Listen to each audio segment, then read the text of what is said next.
Olá, o Money Report conversa hoje com a farmacêutica e cosmetóloga Annelise Taleb, proprietária da Tavi Pharma. Vamos falar sobre como executivos e executivas podem enfrentar uma rotina sem estresse e manter a saúde em dia. Tudo bem, Annelise? Tudo ótimo. E você? Tudo certo. Annelise, para a gente abrir essa entrevista, então, eu queria que você contasse o que você, que é farmacêutica, lida com isso, com um trabalho de longevidade. O que você faz para manter uma boa rotina? Então, a gente acaba ficando muito informado, né? Porque você, como farmacêutica, qual é a minha rotina? É estudar e levar para os médicos tudo que tem de novo, principalmente nessa medicina da longevidade, que é uma medicina muito nova. Então, todos os médicos querem saber um pouquinho. Todas as especialidades têm alguma coisa que a medicina da longevidade pode ajudar. Então você acaba aprendendo muito, né, sobre alguns fitoterápicos que você pode acrescentar no seu dia, né, na parte da manhã, na parte da tarde, à noite, para dormir. E também o interessante disso tudo são práticas complementares, que também está muito em voga na medicina, que é o quê? É você meditar, é você fazer exercícios, é você se alimentar, né?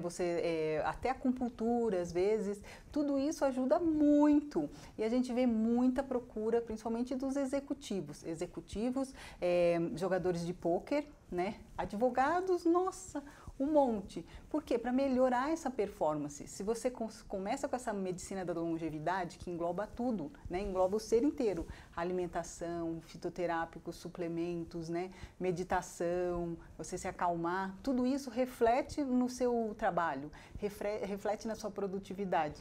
E isso tudo eu comecei a fazer também. E é muito interessante que você acaba virando um fã, porque você faz mesmo, você vê assim, você acorda de manhã, antes de tudo você medita, como isso te centra, como isso te ajuda ao seu dia ficar muito ordenado e produtivo.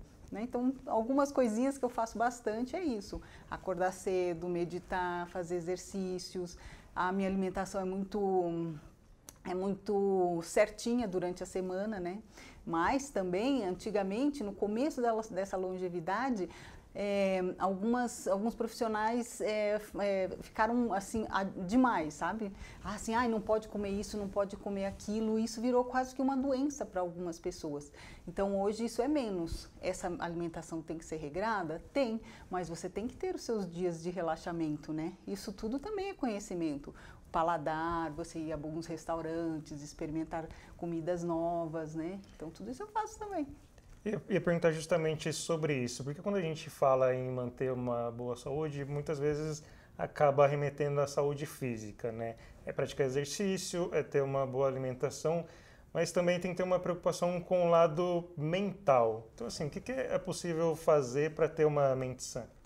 Assim, faz mais ou menos uns 6, 7 anos que essa moda pegou muito nos Estados Unidos, que são cápsulas da inteligência.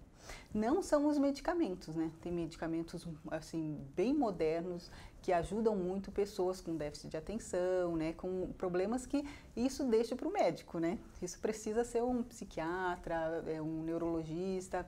Agora, o que a gente faz muito e que ajuda muito o executivo, o jogador de pôquer, o estudante, são essas cápsulas da inteligência, que são fitoterápicos e alguns aminoácidos. Isso te deixa focado, assim, a gente sabe pela voracidade com que os jogadores de pôquer consomem esses produtos. E você fala, isso faz mal? Não, se bem acompanhado, isso só faz bem. Isso até protege de algumas demências, até protege do próprio Alzheimer, né? Então, tem cápsulas da inteligência que vários lutadores de MMA procuram, porque eles se tratam muito com o médico, né? E tem uma demência, que é a demência do pugilista. E todos eles os pugilistas mais ou menos uns 3, 4 anos, que começou a treinar, começou a usar também as cápsulas da inteligência. Então a maior procura é por esses para manter o foco. Manter o foco. Uhum. E que outros benefícios os executivos acabam procurando? O que a gente vê bastante é a prática da meditação. Como isso está crescendo, né? E a gente vê que realmente as pessoas que praticam a meditação diariamente, de 10 a 15 minutos, você vê um aumento até do hipocampo, você vê um aumento físico do cérebro.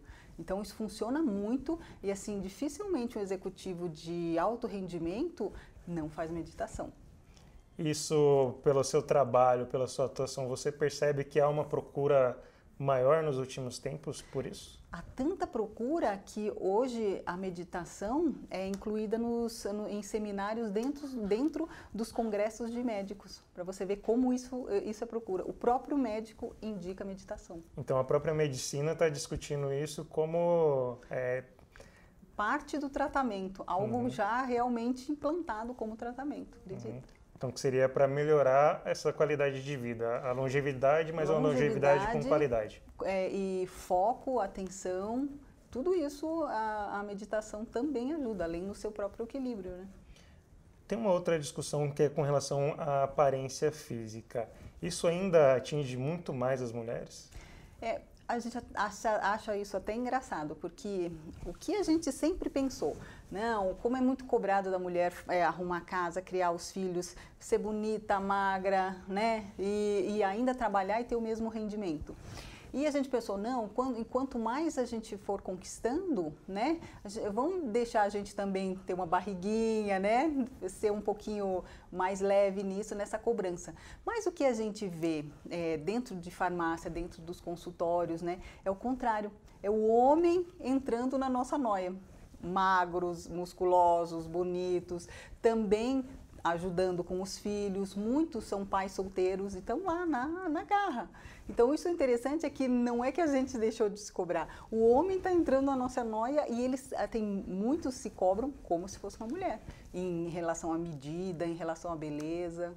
E essa mentalidade então é muito mais forte entre executivos, entre altos executivos. Tanto que você pode comparar, são assim raros bilionários que são gordos, com olheiras, com pele acinzentada, quase todos são magros, bonitos, com muita energia. Por quê? Porque todos eles estão nessa medicina da longevidade. Então, é incongruente você estar nessa medicina, né, e estar gordo, estar com a pele acinzentada, desleixado, não combina, entende? E essa luta pela boa aparência, isso pode afetar a saúde mental?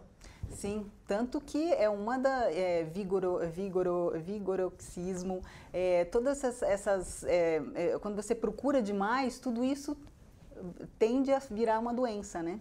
Tanto na aparência como na alimentação. Então, isso também é algo para se preocupar. Mas assim, acho que tudo na vida, né? Se for a mais, preocupa, né? Mas se você pegar meio termo, é ótimo, porque também, por causa dessa medicina, em todos os congressos farmacêuticos, médicos, o que se discute hoje? Se discute como se viver 120, 150 anos. Olha, nos 5 últimos congressos que eu fui, de medicina da longevidade, endocrinologia e farmácia, a discussão é como se viver bem. Né? Porque agora não se aceita mais viver 100 anos e você ficar, dos 100 anos, ficar 15 anos na cama, passando por maus momentos. Então, o que a gente quer e o que a gente realmente vai conseguir com essa medicina da longevidade? Que você viva 100 anos e que você passe o mínimo de tempo possível numa cama, debilitado até a hora da sua passagem, né? Então, o ideal é encontrar esse equilíbrio entre a saúde física e a saúde mental. As duas, né? E tudo isso começa principalmente com meditação e com alimentação. A gente acha que não, mas assim, eu como farmacêutico eu posso te afirmar, a primeira medicação de todo mundo é a alimentação.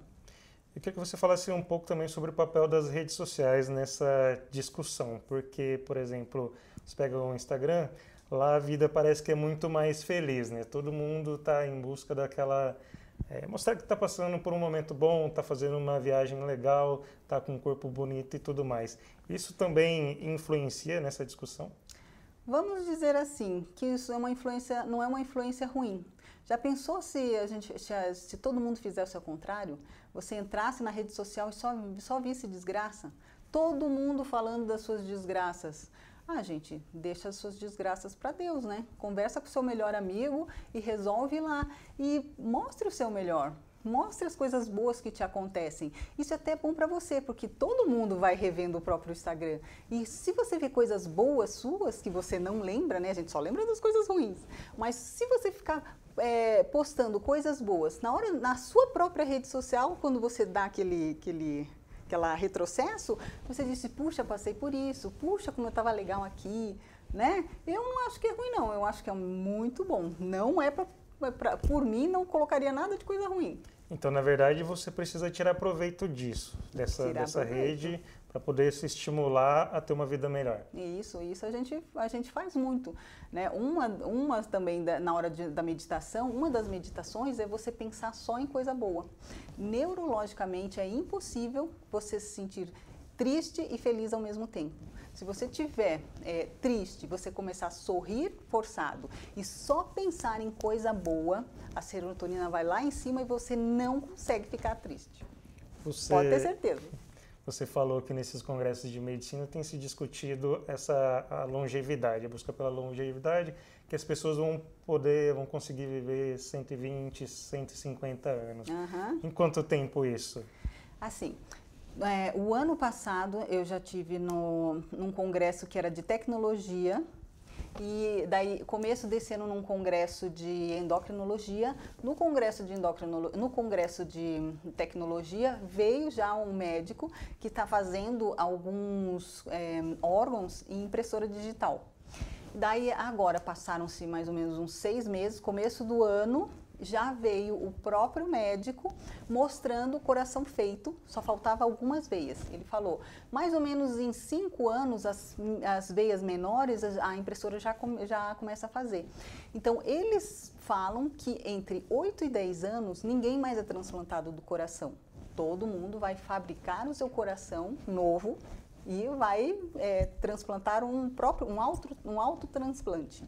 Se consegue com o coração que é muito ramificado, né? Imagina com um pâncreas, imagina com o fígado. Então, você não vai ter mais uma doença que você não vai poder arrumar, entende? Por isso vai se prolongar muito isso. Fora isso, a alimentação que está muito errada vai ser muito consertada. Porque assim, até a carne de hoje, que a gente tem muita toxina, né, tem muito hormônio, essas carnes serão carnes fabricadas. Né? A gente não vai ter mais pescas predatórias, não vai ter mais grandes colonizações de aves, de porquinhos. Tudo isso vai ser feito, são carnes feitas, mas ela é igual. E o melhor, ela não tem toxina, ela tem mais vitaminas do que o normal. Então, imagina você se alimentando muito bem e você ainda deu um problema, troca. A gente acha impossível, mas isso realmente vai acontecer no máximo em 10 anos. Nelis, então, para a gente finalizar, enquanto a tecnologia está avançando, esse tipo de alimento está sendo desenvolvido ainda. Eu queria, para a gente fechar, que dicas você pode dar para quem está nos assistindo? Que coisas pode começar a fazer para ter uma velhice mais tranquila, uma velhice com mais qualidade? Assim, o primeiro é se alimentar. Eu disse, puxa, mas eu não tenho tempo de ir num médico, ainda não tenho tempo de ir num nutricionista, mas queria começar agora. Então, o que você faz? O que a sua avó comia que você não come agora? A sua avó, né? Então, eu tenho 50 anos, o que a minha avó, né, comia que hoje tem e o que ela não comia porque na época dela não tinha. Então começa aí, começa se alimentando muito bem. O segundo, levante cedo, organize sua vida e medite. E o que é mais interessante é que em todos esses congressos falavam-se muito dessas medicações para longevidades. E todas elas tinham frutas vermelhas, extratos de frutas vermelhas. Então acrescente sempre extratos de frutas vermelhas, aquelas frutinhas, né, berries. Você use bastante aquilo que você já começou bem e faça exercício. Né? E os executivos e executivas que muitas vezes têm uma rotina estressante, o que eles precisam parar de fazer agora? Eles precisam parar de se estressar, né? Um jeito legal é essa meditação. A gente diz, mas puxa, uma farmacêutica falando de meditação? Gente, isso está muito na moda, isso funciona mesmo.